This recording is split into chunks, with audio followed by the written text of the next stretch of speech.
We find ourselves here again. Yay! If you're new here and you're wondering, what the hell is this lady's problem? I don't have a problem really. My life is pretty great. As simple as it is, it's pretty great. But what I'm doing here is reading, there, can you see it? Whoop. Reading this book, The Book of Awakening by Nepo. Having the life you want by being present to the life you have.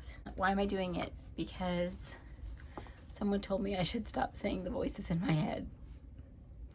And so a friend of mine uses the words inner voice, but I feel like my inner voice, I recognize that as my own thoughts, and they're pretty consistent.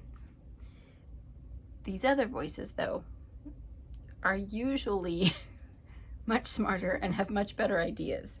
They sound crazy at the time, like reading this book out loud on camera, then posting it first on Facebook and now on YouTube. We're on YouTube, right? And also then Instagram, which I don't even really know how to use that. I think I'm doing it right, but I don't go over there every day. But apparently I'm old, so Facebook makes more sense to me. So this is news to me, I guess. I didn't get the "you're old" memo. So that's what I'm doing. That's why I'm doing it. And here we are. We're all caught up. Yes? Yes. Okay, let's get on with the day. October 8th. Ooh, this sounds interesting. Breaking the jar. A man raised a baby swan in a glass jar. Why would you do that? But as the bird grew, it became stuck in the jar. You think?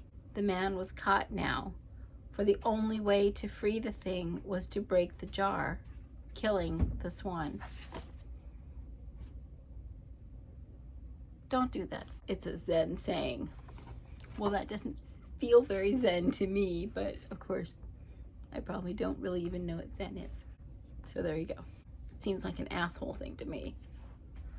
This parable speaks powerfully to the clear containments we set about the ones we love, never imagining that who and what we love grows. What we set up as parameters out of fear or arrogance, or even out of the best intentions of protection, can suffocate the very thing we hold precious. Even more devastating and subtle are the ways in which we jar ourselves.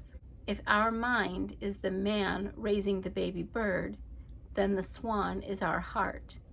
Too often, in an effort to protect ourselves from being hurt, we place our soft and growing heart in a clear jar of distrust, never dreaming that the heart continues, like the baby swan, to grow. Too often, we can contain our way of being within our way of surviving. This is how we can wall in our hearts over time. And even the most unassuming and cautious of beings can find themselves having to break their hearts, their way of feeling in the world, in order to free themselves of their hardened, clear resolve. Okay, this is kind of profound.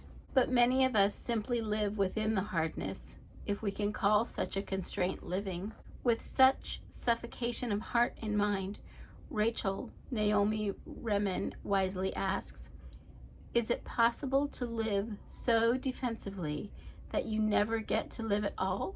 At the heart of her question and this little Zen story is the difference between surviving and thriving, between existing and living, between resignation and joy.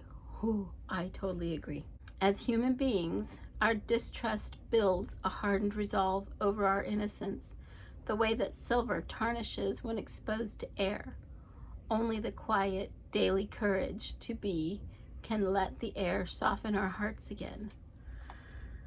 Oh my goodness. There are so many ways I could go on and on and on about this post, but I'm not going to. I am reining myself in for your safety. Okay, oh, here we are. You know what time, oh wait, the new ones don't. You know what time it is? Mindful moment. Okay, now you know what time it is. What time is it? It's mindful moment time. Imagine the last time you felt vulnerable or hurt, but it didn't show. I read that wrong. Imagine the last time you felt vulnerable or hurt, but didn't show it. What has happened inside you for not showing your hurt? Oh, he's going deep today. Imagine that moment of vulnerability again, now in the safety of your solitude. He's gonna make me cry. Mark Nepo, you better not make me cry. Soften the moment and let the original feeling through. Nope, not right now. But you should. I'm kidding.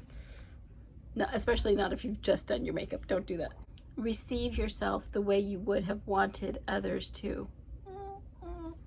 So I think this is one of those ones that's good to do in the mirror or to the camera. And then watch the playback of it. Ooh, man. Dang it. He must have been going through some shit in life. I mean, I know. Remember, he had cancer, he had a rib removed, he got divorced, he lost his career.